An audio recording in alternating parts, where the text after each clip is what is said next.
നമസ്കാരം. ഗൾഫ് ഫോക്കസിലേക്ക് എല്ലാ പ്രേക്ഷകർക്കും സ്വാഗതം. ഞാൻ പ്രജിൻ സി കണ്ണൻ. നോക്കാം വിശദമായ റിപ്പോർട്ടുകൾ. അമേരിക്കൻ ടാരിഫ് ഭീഷണിക്കിടെ ഇന്ത്യക്ക് എണ്ണവില കുറച്ചു നൽകാൻ റഷ്യ തീരുമാനിച്ചതായ റിപ്പോർട്ടുകൾ. ബാരലിന് $3 മുതൽ $4 വരെ കുറച്ചു നൽകാൻ റഷ്യ തീരുമാനിച്ചതായാണ് ബിസിനസ് മാധ്യമമായ ബ്ലൂംബർഗ് റിപ്പോർട്ട് ചെയ്യുന്നത്. ഷാങ്ഹായ് ഉച്ചകോടിയിൽ ഇന്ത്യൻ പ്രധാനമന്ത്രി നരേന്ദ്രമോദി ചൈനീസ് പ്രസിഡന്റ് ഷീ ജിൻപിങ്ങുമായും റഷ്യൻ പ്രസിഡന്റ് വ്ളാഡിമിർ പുടിനുമായി നടത്തിയ ചർച്ചകൾ ആഗോള മാധ്യമങ്ങൾ ഏറ്റെടുത്തതിന് പിന്നാലെയാണ് ബ്ലൂംബർഗ് റിപ്പോർട്ട് പുറത്തുവരുന്നത്. അഫ്ഗാനിസ്ഥാനിൽ വീണ്ടും ഭൂചലനം. റിക്ടർ സ്കെയിലിൽ 5.2 തീവ്രത രേഖപ്പെടുത്തി. കുനാർ പ്രവിശ്യയിലെ ജലാലാബാദിന് സമീപത്താണ് ഇപ്പോൾ നടന്ന ഭൂചലനത്തിന്റെയും പ്രഭവ കേന്ദ്രം. ഐക്യരാഷ്ട്രസഭയുടേത് ഉൾപ്പെടെയുള്ള ദുരന്തനിവാരണ സേന സംഭവസ്ഥലത്തേക്ക് നീങ്ങിക്കൊണ്ടിരിക്കുകയാണ്. മരണസംഖ്യ ഇനിയും ഉയരുമെന്ന മുന്നറിയിപ്പ് നേരത്തെ തന്നെ ഐക്യരാഷ്ട്രസഭ നൽകിയിരുന്നു. ഭൂചലനത്തിൽ ആകെ മരിച്ചവരുടെ എണ്ണം 1400 കടന്നു. 3000-ലധികം പേർക്കാണ് പരിക്കേറ്റത്. പ്രവാസി പുനരധിവാസ പദ്ധതി എന്ന പേരിൽ പ്രവാസികളിൽ നിന്ന് കോടികൾ തട്ടിയെടുത്തതായി പരാതി. കേരള സ്റ്റേറ്റ് റെസ്ലിംഗ് അസോസിയേഷന്റെ ഭാരവാഹി നിസാമുദ്ദീനെതിരെയാണ് ഒരു കൂട്ടം പ്രവാസികൾ പരാതിയുമായി എത്തിയത്. പോലീസിനും മുഖ്യമന്ത്രിക്കും കലക്ടർക്കും പരാതി നൽകിയതായി ഇവർ അറിയിച്ചു.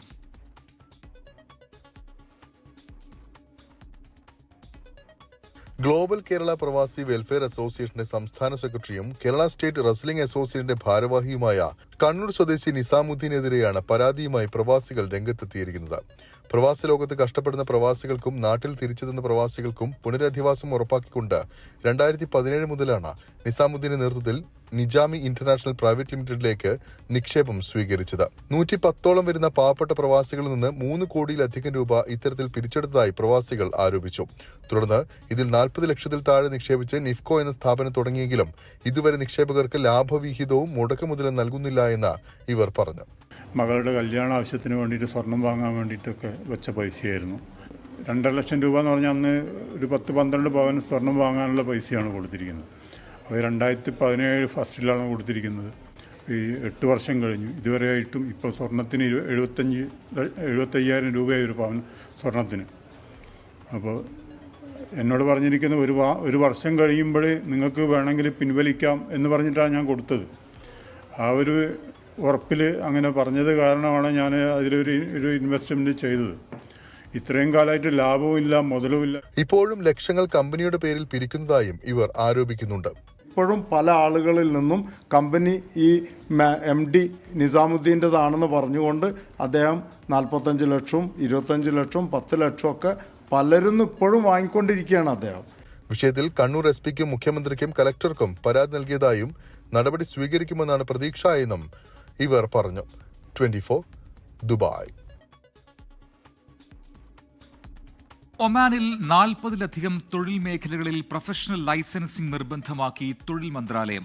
അംഗീകൃത ലൈസൻസ് സമർപ്പിക്കാതെ വർക്ക് പെർമിറ്റുകൾ നൽകുകയോ പുതുക്കുകയോ ചെയ്യില്ല. യോഗ്യതയുള്ളവരെ മാത്രം നിയമിക്കുന്നതിന്റെ ഭാഗമായാണ് തീരുമാനം. ഉത്തരവ് സെപ്റ്റംബർ 1 മുതൽ പ്രാബല്യത്തിൽ വന്നു. സ്ഥാപനങ്ങളിൽ നിലവിൽ ജോലി ചെയ്യുന്ന മുഴുവൻ ജീവനക്കാരും പുതുതായി ജോലിയിൽ പ്രവേശിക്കുന്നവരും വർക്ക് പെർമിറ്റുകൾ നൽകുന്നതിനോ പുതുക്കുന്നതിനോ പ്രൊഫഷണൽ സർട്ടിഫിക്കറ്റ് നിർബന്ധമാണെന്ന് ഒമാൻ തൊഴിൽ മന്ത്രാലയം അറിയിച്ചു. പ്രാക്ടീസ് ചെയ്യുന്ന പ്രൊഫഷണലുകൾക്കുള്ള ലൈസൻസിംഗ് നടപടിക്രമങ്ങൾ പൂർത്തിയാക്കുന്നതിന് യോഗ്യതയുള്ള അതോറിറ്റിയിൽ അപേക്ഷിക്കണം. മന്ത്രാലയം ഔദ്യോഗികമായി അംഗീകരിക്കാത്ത ഏതൊരു ലൈസൻസുകളോ സർട്ടിഫിക്കേഷനുകളോ അസാധുവായി കണക്കാക്കും. വ്യാജരേഖകൾ സമർപ്പിച്ചതിന് കുറ്റക്കാരാണെന്ന് കണ്ടെത്തുന്നവർ നിലവിലുള്ള ചട്ടങ്ങൾക്കനുസൃതമായി നിയമ നടപടി നേരിടേണ്ടി വരുമെന്നും അധികൃതർ മുന്നറിയിപ്പ് നൽകി. റെഫ്രിജറേറ്റഡ് ട്രക്കുകൾ, വാട്ടർ ടാങ്കറുകൾ, ട്രെയിലറുകൾ, മാലിന്യ ഗതാഗത ട്രക്കുകൾ എന്നിവയുടെ ഡ്രൈവർമാർ, ഒമാനികളും പ്രവാസികളും ഉൾപ്പെടെ ലോജിസ്റ്റിക്സ് മേഖലയിൽ ജോലി ചെയ്യുന്നവർ ഉൾപ്പെടെ ഈ തീരുമാനം ബാധകമായിരിക്കും. അക്കൌണ്ടിംഗ്, ഫിനാൻസ്, ഓഡിറ്റിംഗ് മേഖലകളിലെ നിലവിലുള്ള എല്ലാ ജീവനക്കാരും പ്രൊഫഷണൽ ക്ലാസിഫിക്കേഷൻ സർട്ടിഫിക്കറ്റ് നേടിയിരിക്കണമെന്നും അധികൃതർ ഓർമ്മിപ്പിച്ചു. അസിസ്റ്റന്റ് ഇന്റേണൽ, എക്സ്റ്റേണൽ ഓഡിറ്റർമാർ, ഫൈനാൻഷ്യൽ അസിസ്റ്റന്റുമാർ ഉൾപ്പെടെ 19 പ്രൊഫഷണലുകൾ തൊഴിൽ മന്ത്രാലയം ഈ മേഖലയിൽ പെടുത്തിയിട്ടുണ്ട്. 24 ഒമാൻ. ജിദ്ദയിലെ ഇന്റർനാഷണൽ ഇന്ത്യൻ സ്കൂളിന്റെ നവീകരിച്ച KG പ്രൈമറി വിഭാഗം കെട്ടിടത്തിന്റെ ഉദ്ഘാടനം ഇന്ത്യൻ കോൺസുൽ ജനറൽ നിർവഹിച്ചു. കുട്ടികളെ ഏറെ ആകർഷിക്കുന്ന രീതിയാണ് ക്ലാസ് മുറികളും മറ്റും നവീകരിച്ചതെന്ന് കോൺസുൽ ജനറൽ പറഞ്ഞു. ഇന്ത്യൻ എംബസിക്ക് കീഴിൽ പ്രവർത്തിക്കുന്ന കമ്മ്യൂണിറ്റി സ്കൂളാണ് ഇന്റർനാഷണൽ ഇന്ത്യൻ സ്കൂൾ. ജിദ്ദയിൽ ഏറ്റവും കൂടുതൽ വിദ്യാർത്ഥികൾ പഠിക്കുന്ന Indian community school international Indian സ്കൂളിന്റെ നവീകരണ പ്രവർത്തനങ്ങൾ കഴിഞ്ഞ ദിവസമാണ് പൂർത്തിയായത്. ഹയർ റിഹാബിലുള്ള നവീകരിച്ച KG പ്രൈമറി വിഭാഗം കെട്ടിടം Indian consul general Fahad Ahmed Khan Suri ഉദ്ഘാടനം ചെയ്തു. School principal Muhammad Imran, managing committee chairman doctor Muhammad Saleem എന്നിവരും മാനേജിംഗ് കമ്മിറ്റി അംഗങ്ങളും സ്കൂൾ സ്റ്റാഫും ഉൾപ്പെടെ നിരവധി പേർ ഉദ്ഘാടന ചടങ്ങിൽ സംബന്ധിച്ചു. കുട്ടികളെ സ്കൂളിലേക്ക് ആകർഷിക്കുന്ന രീതിയിലാണ് നവീകരിച്ചതെന്ന് കോൺസൽ ജനറൽ പറഞ്ഞു. A lot of renovation work has been done, and I have just completed the walkthrough, and I could see that the entire building has been renovated and has a visual uplift to it, and I'm sure it's in the best interests of the children. We were met by very happy faces of the children who welcomed us to their sections, and of course the teachers as well. And we wish very best to our children who are studying here. And the consulate would always remain supportive of all endeavors that are done for the welfare of our children. വർഷങ്ങളായി പ്രവർത്തിക്കുന്ന കെട്ടിടത്തിന്റെ വിപുലമായ നവീകരണ പ്രവർത്തനങ്ങൾ നടക്കുന്നത് ആദ്യമായാണ്. Class മുറികളും office മുറികളും ശുചീകരണ സൗകര്യങ്ങളുമെല്ലാം ആകർഷകമായ രീതിയിൽ നവീകരിച്ചിട്ടുണ്ട്. ജലീൽ കനമംഗലം, 24 ജിദ്ദ.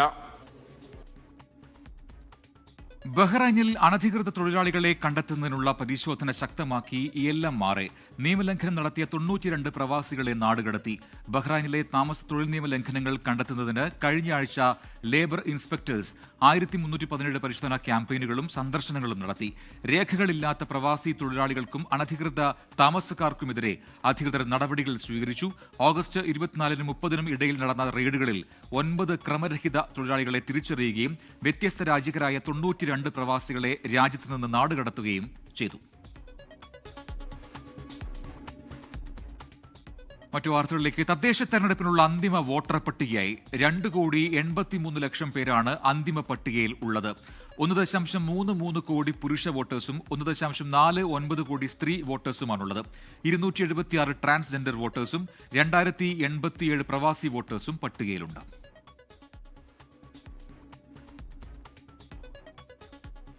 തിരുവിതാംകൂർ ദേവസ്വം ബോർഡിന് പിന്നാലെ ശബരിമല യുവതീ പ്രവേശന നിലപാട് തിരുത്തി CPIM. പാർട്ടി വിശ്വാസികൾക്കൊപ്പമാണെന്നാണ് സംസ്ഥാന സെക്രട്ടറി MV ഗോവിന്ദന്റെ പ്രതികരണം. രാഷ്ട്രീയ വിവാദങ്ങൾക്കിടയിലും സർക്കാരും തിരുവിതാംകൂർ ദേവസ്വം ബോർഡും ആഗോള അയ്യപ്പ സംഗമവുമായി മുന്നോട്ടു പോവുകയാണ്. സർക്കാർ നീക്കത്തിന് പിന്നിൽ രാഷ്ട്രീയ അജണ്ടയുണ്ടെന്ന് തുറന്നു കാണിക്കണമെന്നാണ് UDF യോഗത്തിൽ ഉയർന്ന അഭിപ്രായം. സമുദായ സംഘടനകളുടെ പിന്തുണ വിലയിരുത്തിയ ശേഷമായിരിക്കും അന്തിമ തീരുമാനം. ഇതിനായി UDF യോഗം പ്രതിപക്ഷ നേതാവ് VD സതീശനെ ചുമതലപ്പെടുത്തി. സംഗമവുമായി സഹകരിക്കേണ്ടെന്ന നിലപാടും UDF യോഗത്തിലുണ്ടായെന്നാണ് സൂചന. നല്ല കാര്യമെങ്കിൽ നടക്കട്ടെ എന്നാണ് ലീഗ് നിലപാട്. അയ്യപ്പ സംഗമത്തിൽ BJP നിലപാട് കടുപ്പിച്ചു. ദേവസ്വം ബോർഡ് സർക്കാരും CPM-ഉം ഇപ്പോൾ കാട്ടുന്നത് ആത്മാർത്ഥമായ ശ്രമമല്ല, മറിച്ച് തിരഞ്ഞെടുപ്പ് അടുക്കാറാവുമ്പോഴുള്ള മുതലെടുപ്പ് രാഷ്ട്രീയം മാത്രമാണെന്ന് BJP സംസ്ഥാന അധ്യക്ഷൻ രാജീവ് ചന്ദ്രശേഖർ. നഷ്ടമായ വോട്ട് തിരിച്ചുപിടിക്കാനുള്ള ശ്രമമാണ് CPIM നടത്തുന്നതെന്ന് BJP സംസ്ഥാന ജനറൽ സെക്രട്ടറി MT രമേശ്. എന്താണ് ഈ ഗവൺമെന്റ് ഇപ്പോൾ പെട്ടെന്ന് അയ്യപ്പനോടൊരു സ്നേഹം തോന്നിയിട്ടുള്ളത്? ശബരിമല സംഭവത്തിന് ശേഷം CPM-ന് നഷ്ടപ്പെട്ടു പോയിട്ടുള്ള ഹിന്ദു സമൂഹത്തിൻ്റെ വോട്ട് ബാങ്ക് തിരിച്ചുപിടിക്കുക എന്നുള്ള അജണ്ടയാണ്. അത് തിരിച്ചറിയാൻ കേരളത്തിലെ ഹിന്ദു സമൂഹത്തിന് സാധിക്കും. ന്യൂനപക്ഷത്തോടും ഭൂരിപക്ഷത്തോടും സർക്കാരിന് ആത്മാർത്ഥതയില്ലെന്നും സർക്കാരിന്റേത് ഇലക്ഷൻ ഗിമ്മിക്ക് മാത്രമാണെന്നും ഹിന്ദു ഐക്യവേദി സംസ്ഥാന ഉപാധ്യക്ഷൻ അഡ്വക്കേറ്റ് K ഹരിദാസ്. ആദ്യം ഞങ്ങൾ വിചാരിച്ചു സർക്കാരാണ് ചെയ്യുന്നത്, ഇപ്പം CPM ആണ് ചെയ്യുന്നതെന്നാണ് ഗോവിന്ദൻ മാഷിൻ്റെ പ്രസ്താവന കേൾക്കുന്നത്. അദ്ദേഹം പറഞ്ഞു ഞങ്ങൾ വർഗീയ ആൾക്കാരെ ഒന്നും വിളിക്കുന്നില്ല, അല്ലാത്തവരെയൊക്കെ വിളിക്കും. ഇങ്ങേരാരാ ഇത് പറയാൻ? ഇതിനകത്ത് ഒരു ഭക്തജന പങ്കാളിത്തവും ഇല്ല. ആരുമായിട്ടോ ആചാരപരമായിട്ടോ വിശ്വാസപരമായിട്ടോ ആരുമായിട്ടും സഹകരിക്കാതെ അല്ലെ അവരെ ഒന്നും ഉൾപ്പെടുത്താതെ ഏകപക്ഷീയമായിട്ട് നടത്തുന്നതിൽ വലിയ ഗൂഢോദ്ദേശമുണ്ട്. എന്നാൽ അയ്യപ്പ സംഗമം കാലോചിത തീരുമാനമെന്നും അതിൽ രാഷ്ട്രീയം കാണേണ്ടെന്നും മുൻ ദേവസ്വം ബോർഡ് പ്രസിഡന്റ് പത്മകുമാർ പറഞ്ഞു. ശബരിമല സ്ത്രീ പ്രവേശനം ഇപ്പോൾ ചർച്ച ചെയ്യേണ്ട കാര്യമില്ലെന്നും പത്മകുമാർ വ്യക്തമാക്കി. News desk 24. ഡൽഹി കലാപക്കേസിൽ ഉമർ ഖാലിദ് ഉൾപ്പെടെ 9 പേരുടെ ജാമ്യാപേക്ഷ തള്ളി ഡൽഹി ഹൈക്കോടതി. പ്രോസിക്യൂഷൻ വാദങ്ങൾ അംഗീകരിച്ചാണ് ഡൽഹി ഹൈക്കോടതി ഡിവിഷൻ ബെഞ്ചിന്റെ വിധി. നിയമവാഴ്ചയിൽ വിശ്വസിക്കുന്ന എല്ലാവരും ഡൽഹി ഹൈക്കോടതി വിധി തെറ്റെന്ന് പറയുമെന്ന് CPI സംസ്ഥാന സെക്രട്ടറി ബിനോയ് വിശ്വം 24-നോട് പറഞ്ഞു. വർഗീയ സ്വഭാവമുള്ള പ്രകോപനപരമായ പ്രസംഗങ്ങൾ ഉമർ ഖാലിദും ഷെർജിലും നടത്തി. ഇത് പ്രഥമദൃഷ്ട്യാ ഗുരുതരമെന്ന് നിരീക്ഷിച്ചുകൊണ്ടാണ് ഡൽഹി ഹൈക്കോടതി ജാമ്യം നിഷേധിച്ചത്. ഒരു പ്രത്യേക മതവിഭാഗം കൂടുതലായിടങ്ങളിൽ പ്രതികൾ വാട്സപ്പ് ഗ്രൂപ്പുകൾ സൃഷ്ടിക്കുകയും ലഘുലേഖകൾ വിതരണം ചെയ്യുകയും ചെയ്തു. വർഗീയമായി ഒരു വിഭാഗത്തെ സംഘടിപ്പിക്കാൻ ശ്രമിച്ചു. ഇത്തരം ജാമ്യാപേക്ഷകളിൽ തീർപ്പ് കൽപ്പിക്കുമ്പോൾ സാമൂഹിക താൽപര്യം പരിഹരിക്കേണ്ടതുണ്ട്. ജയിൽവാസവും വിചാരണ വൈകുന്നതും എല്ലാ കേസുകളിലും ജാമ്യത്തിന് കാരണമല്ല. പ്രതിഷേധിക്കാനുള്ള അനിയന്ത്രിത അവകാശം ഭരണഘടനാ ചട്ടക്കൂടിനെ തകർക്കുമെന്നും ഡൽഹി ഹൈക്കോടതി ഉത്തരവിൽ പറയുന്നു. നിയമവാഴ്ചയിൽ വിശ്വസിക്കുന്ന എല്ലാവരും ഡൽഹി ഹൈക്കോടതി വിധി തെറ്റെന്ന് പറയുമെന്ന് ബിനോയ് വിശ്വം 24 പറഞ്ഞു. നിയമവാഴ്ചയെ മാനിക്കുന്ന എല്ലാ ആളുകളും ഒരേപോലെ പറയും ഈ തീരുമാനം, ഡൽഹി ഹൈക്കോടതിയുടെ തീരുമാനം തെറ്റാണെന്ന് പറയും. 5 കൊല്ലമായി ഈ ചെറുപ്പക്കാർ ജയിലിലാണ്, വിചാരണ പോലും ഇല്ലാതെ. അതിനെല്ലാം ഭരണകൂടം ചവിട്ടിയരക്കാൻ ശ്രമിക്കുമ്പോൾ ആ ഭരണകൂട ധിക്കാരത്തിന്റെ മുമ്പിൽ കോടതി ഇതുപോലെ വിധേയത്വം കാണിക്കാൻ പാടില്ലായിരുന്നു. ഭരണകൂടത്തിന് ഇഷ്ടപ്പെടാതിരിക്കാം, പക്ഷെ കോടതി അതിന്റെ മുമ്പിൽ ഇങ്ങനെ വച്ചാനിച്ച് നിൽക്കാൻ പാടില്ലായിരുന്നു. അതാണ് ഇപ്പൊ കണ്ട കാര്യം. കലാപ ഗൂഢാലോചന കേസിൽ പ്രതികൾ 5 വർഷമായി വിചാരണയില്ലാതെ തടവിലാണ്. 24 ഡൽഹി.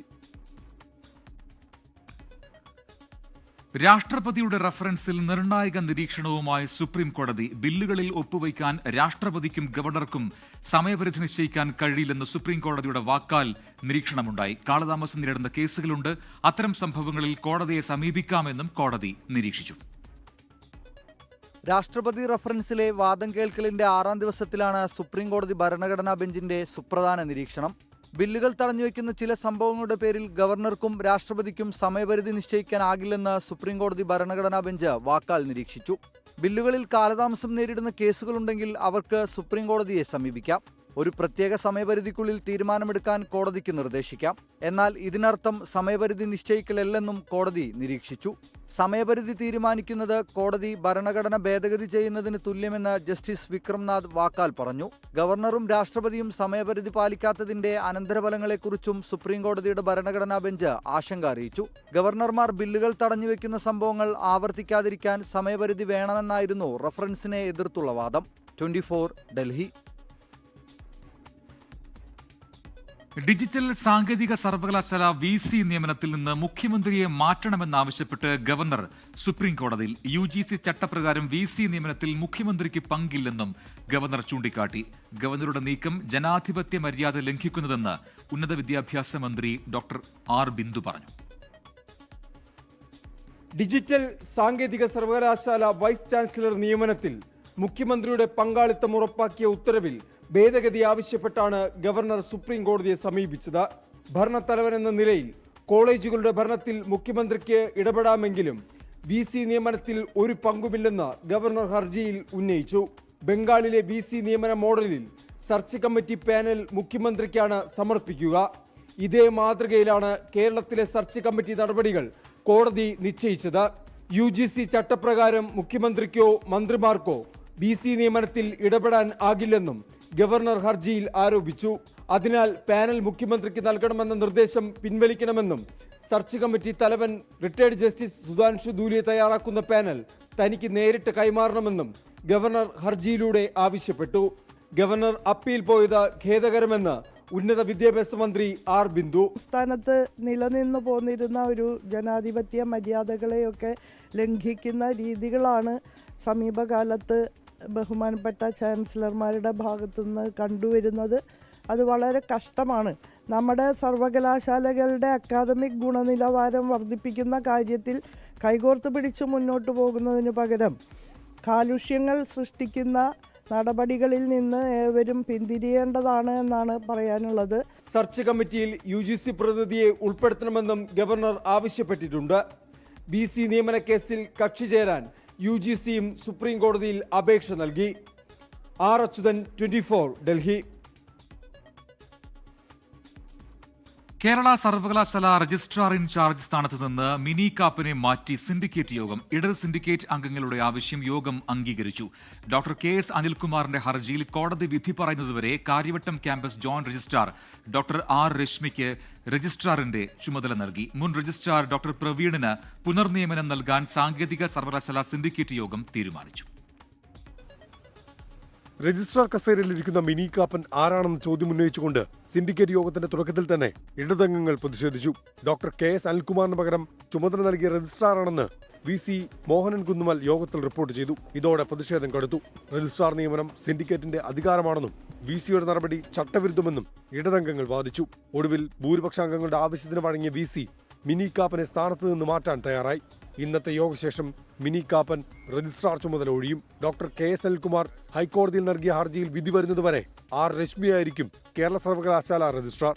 ഇതോടെ സർവകലാശാലയിലെ ഭരണപ്രതിസന്ധിക്കും താൽക്കാലിക പരിഹാരമായി. സിൻഡിക്കേറ്റ് യോഗം ബഹിഷ്കരിക്കാനായിരുന്നു ആദ്യം ഇടതംഗങ്ങൾ ആലോചിച്ചത്. അതേസമയം മുൻ രജിസ്ട്രാർ ഡോക്ടർ പ്രവീണിന് പുനർനിയമനം നൽകാൻ സാങ്കേതിക സർവകലാശാല സിൻഡിക്കേറ്റ് യോഗം തീരുമാനിച്ചു. മുൻ പരീക്ഷാ കൺട്രോളർ അനന്തരശ്മിക്കും പുനർനിയമനം നൽകാൻ സർക്കാരിനോട് ശുപാർശ ചെയ്യാൻ തീരുമാനിച്ചു. 24 തിരുവനന്തപുരം. തൃശൂരിന്റെ ഗ്രാമവീഥികളെ ഉത്സവാഘോഷത്തിൽ ആക്കിയെത്തുന്ന കുമ്മാട്ടികൾ ഓണക്കാലത്ത് മാത്രമുള്ള അപൂർവ കാഴ്ചയാണ്. കേരളത്തിലെ ഏറ്റവും പഴക്കമേറിയ കുമ്മാട്ടിയാണ് കിഴക്കുംപാട്ടുകരയിലേത്. ഓണവരവറിയിക്കാൻ തയ്യാറെടുക്കുകയാണ് തൃശൂരിലെ കുമ്മാട്ടി സംഘങ്ങൾ.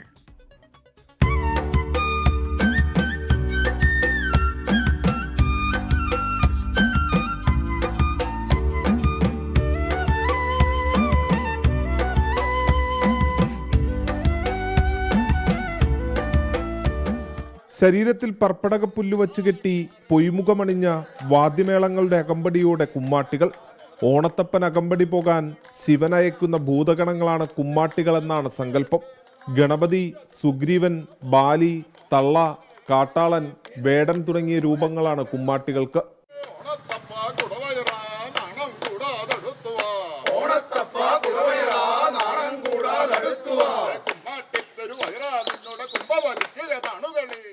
ഭഗവാന്റെ അനുഗ്രഹം കൊണ്ട് വിടുന്നതാണ് ശിവഭൂതഗണങ്ങൾ കുമ്മാട്ടി. ആ ഭൂതഗണങ്ങളുടെ അനുഗ്രഹം ഉള്ള കാരണം ഇന്നിപ്പോൾ ഈ ദേശത്ത് കുമ്മാട്ടിപ്പുല്ല് എവിടെയുള്ളതെന്ന് വെച്ച് കഴിഞ്ഞാൽ അവരുടെ മനസ്സിൽ തോന്നിപ്പിക്കുന്ന പറയണത്.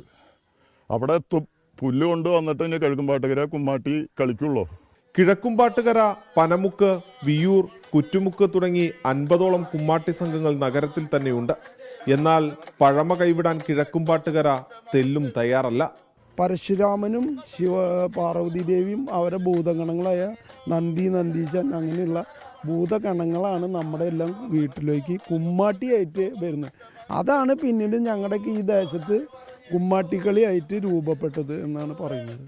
ഇനി ഓണനാളുകളിലെ കുമ്മാട്ടിക്കൂട്ടത്തിന്റെ വരവിനായി കാത്തിരിപ്പ്.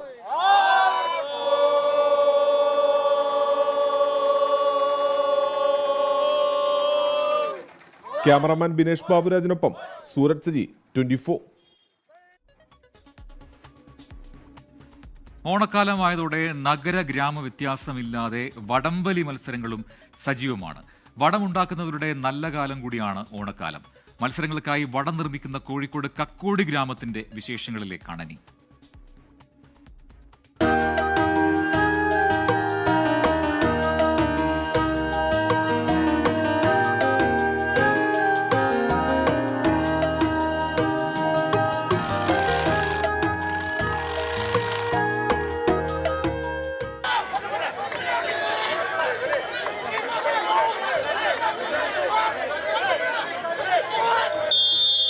വടംവലി മത്സരമില്ലാതെ എന്ത് ഓണാഘോഷം? കുറഞ്ഞ സമയത്തിനുള്ളിൽ പരമാവധി ആവേശം വിതയ്ക്കുന്ന കായിക വിനോദം. വടംവലി, കമ്പവലി എന്നിങ്ങനെ അറിയപ്പെടുന്ന ഈ മത്സരത്തിന് നല്ല കരുത്തുള്ള വടം അനിവാര്യമാണ്.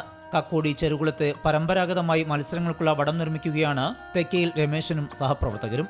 ഓണക്കാലം ആണ് ഇതിന് കൂടുതൽ പ്രാധാന്യമുള്ളത്. കേരളത്തിൽ അങ്ങോളം ഇങ്ങോളം ഞങ്ങൾ സപ്ലൈ ചെയ്യുന്നുണ്ട്.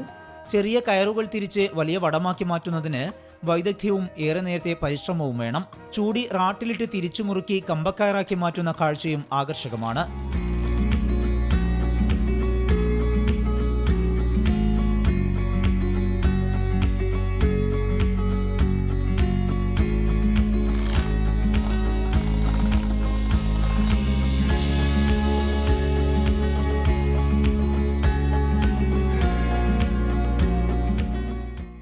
സംഘബലവും കൂർമ്മ ബുദ്ധിയും സംയോജിപ്പിച്ച് എതിരാളികളെ വലിച്ചു വീഴ്ത്തുക. കളിക്കാർക്കൊപ്പം കാണികൾക്കും ആവേശം പകരുന്ന കായിക വിനോദം. മത്സരങ്ങൾക്കായി വടം നിർമ്മിക്കുകയാണ് ഈ ഗ്രാമം. കോഴിക്കോട് കക്കോടിയിൽ നിന്ന് വിഷ്ണു കച്ചേരിക്കൊപ്പം സമീർ സി മുഹമ്മദ്, 24.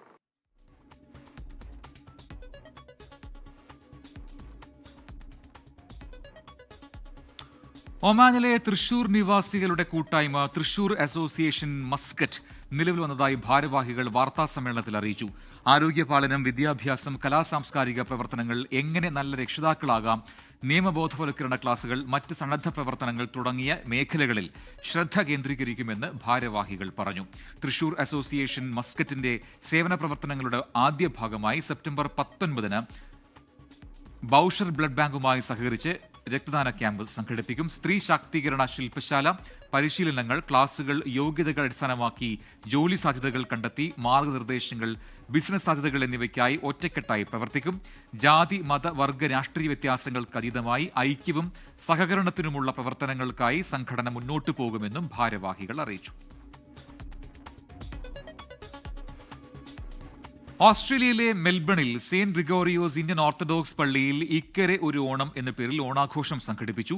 വിക്ടോറിയൻ പോലീസിലെ ആദ്യ ഇന്ത്യൻ വംശജയായ വനിതാ അംഗം inspector Sonali Deshpande, Victorian parliament അംഗം ലീ തെർമാലിസ് എന്നിവർ മുഖ്യ അതിഥികളായി. Father Jiji Mathew, father Jibin Sabu, father Ferdinand Pathros, ഇടവക വികാരി father Linu Lukose, trustee Laji George, secretary Jibin Mathew, Sam James എന്നിവർ പരിപാടികൾക്ക് നേതൃത്വം നൽകി. വിവിധ സാംസ്കാരിക പരിപാടികൾ, വടംവലി, ഓണസദ്യ എന്നിവ ഓണാഘോഷത്തിന്റെ ഭാഗമായി നടന്നു. ബുള്ളറ്റിൻ പൂർത്തിയാവുന്നു. Good night. ലോകത്തെവിടെയായാലും ഏത് സമയത്തും 24 വാർത്തകളും ഓഗ്മെന്റഡ് റിയാലിറ്റി പാക്കേജുകളും എക്സ്പ്ലെയിനറുകളും വിശദമായി കാണാൻ ഞങ്ങളുടെ യൂട്യൂബ് ചാനൽ നിങ്ങൾക്ക് സബ്സ്ക്രൈബ് ചെയ്യാം.